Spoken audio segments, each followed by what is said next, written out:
ఈ దినవాక్య ధ్యానాంశము అందిపుచ్చుకున్న అవకాశం.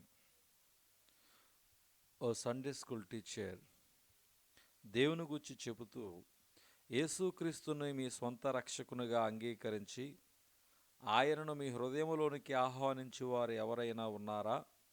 ఉంటే మీ చెయ్యి ఎత్తండి అని అడగగా, అందులో ఒక కుర్రవాడు నాకు ఆ యేసయ్య కావాలి, నన్ను సృష్టించిన దేవునితో నా జీవితం ముడిపడాలని చెప్పి తన జీవితాన్ని క్రీస్తుకు అంకితం చేశాడు.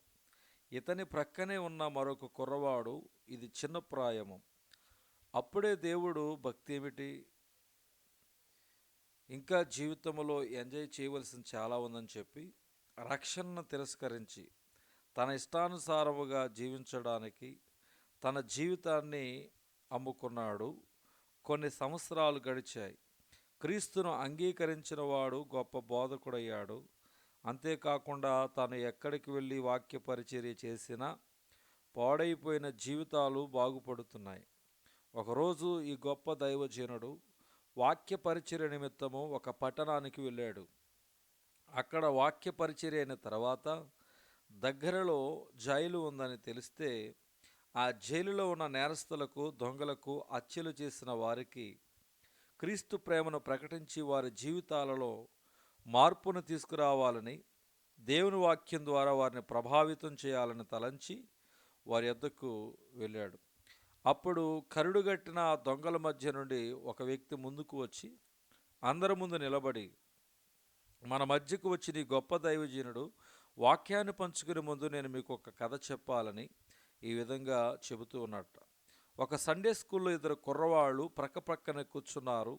ఆ సండే స్కూల్ టీచర్, మీలో ఎవరైనా మీ జీవితాన్ని దేవునికి అప్పగించి మీ జీవితాన్ని దిద్దుకోవాలని అనుకుంటున్నారా అని అడిగితే, ఆ ఇద్దరిలో ఒక కుర్రవాడు చెయ్యి ఎత్తి తన జీవితాన్ని దేవునికి అప్పగించాడు. కానీ రెండవ కుర్రవాడు ఇది ఎంజాయ్ చేయవలసిన సమయము, రక్షణ తిరస్కరించాడు.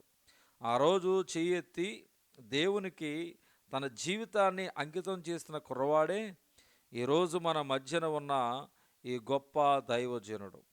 జీవితాన్ని ఎంజాయ్ చేయాలని చెప్పి దేవుణ్ణి కాదని తన ఇష్టానుసారంగా జీవించాలని తలంచిన కుర్రవాడు చివరికి పాడైపోయి పతనమై దొంగతనాలు, హత్యలు, నేరాలు చేసి జీవిత ఖైదీ అనుభవిస్తూ ఉన్నాడు. ఆ కుర్రవాడు ఎవరో కాదు, నేనే. దేవుడు అందరికి సరిదిద్దుకునే అవకాశాన్ని ఇస్తున్నాడు.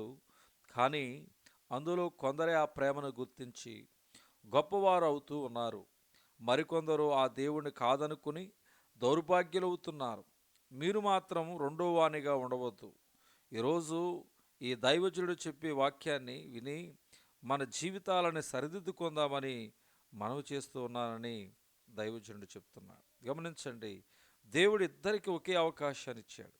కానీ అందులో ఒకడే ఆ అవకాశాన్ని అందిపుచ్చుకొని దేవుడు ఆశించినట్లుగా జీవిస్తూ గొప్ప దైవజనుడయ్యాడు. మరొకడు తిరస్కరించి జీవిత ఖైదీ అనుభవిస్తున్నాడు. బహుశా దేవుడు ఈ రోజు నీకు కూడా అట్టి అవకాశం ఇస్తున్నాడేమో.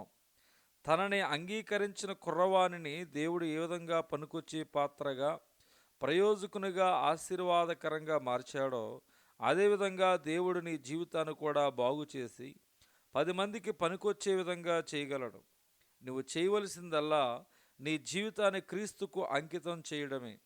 ఈరోజే నీ జీవితాన్ని క్రీస్తుకు అప్పగించి దీవెనకరంగా మార్చుకుంటావా? ఇదిగో, నేను తలుపు వద్ద నిలుచుండి తట్టుచున్నాను.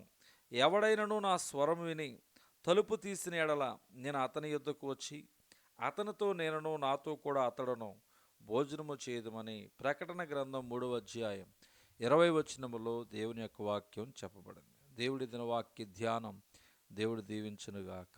ఆమేన్.